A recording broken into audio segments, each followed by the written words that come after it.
আসসালামু আলাইকুম। মিরর সল্টের পক্ষ থেকে আবারও চলে আসলাম নতুন একটা সেল আপডেট নিয়ে। এখানে আপনারা দেখতে পাচ্ছেন 5টা মিরর রয়েছে। 5টা মিররই সেলুন অথবা পার্লারের মিরর, সেলুনের মিরর। চাইলে আপনারা পার্লারের মিরর করে নিতে পারেন। মোস্ট পপুলার ক্যাপসুল শেপের এই মিররটার সাইজ থাকছে 2.5 ফিট 5 ফিট। এটা 2.5 ফিটের একটু কম রয়েছে, 28 ইঞ্চি 60 ইঞ্চি।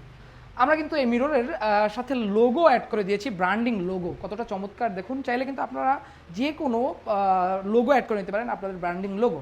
আমাদের এই মিররগুলির প্রত্যেকটাই কিন্তু টাচ সেন্সর সিস্টেম থাকছে এবং লাইটের 3টা কালার থাকছে। এই মিররগুলি কিন্তু আমরা সারা বাংলাদেশ হোম ডেলিভারি দিচ্ছি এবং ভাঙার সম্পূর্ণ রিস্ক আমরা নিয়ে নিচ্ছি। আমাদের এই মিররটা থাকছে 5mm অরিজিনাল ক্রিস্টাল মিরর, যেটা কিনা চাইনিজ ভেরিয়েন্ট, খুবই উন্নত মানের মিরর। এবং আমরা কিন্তু মিররের সাইডে গোল্ডেন কালার অ্যালুমিনিয়াম ব্যবহার করেছি। চাইলে আপনারা ব্ল্যাক, রোজ গোল্ড অথবা সিলভার কালার যে কোনো কালারে করে নিতে পারেন, সেটা আমরা করে দেবো। আমরা কিন্তু এই মিররগুলি বিভিন্ন শেপে করে থাকি। এখানে রয়েছে ক্যাপসুল শেপ, যেটা কিনা খুবই পপুলার। মোবাইল শেপ করতে পারেন, স্কোয়ার শেপ করতে পারেন, অথবা এই টাইপের রাউন্ড শেপ আপনারা করে নিতে পারেন আমাদের থেকে। আমরা আপনাদেরকে এটা 2 বছরের ওয়ারেন্টি দিচ্ছি এবং সারা বাংলাদেশ হোম ডেলিভারি দিচ্ছি। ভাঙার সম্পূর্ণ রিস্ক কিন্তু আমরা নিয়ে নিচ্ছি। মিররগুলি চলে যাবে নোয়াখালীতে, যার আগে এই ভিডিওটা করা। তো আজকের মতো এখানে বিদায় নিচ্ছি। সবাই ভালো থাকবেন, সুস্থ থাকবেন, মিরর ওয়ার্ল্ডের সাথে থাকবেন। আল্লাহ হাফিজ।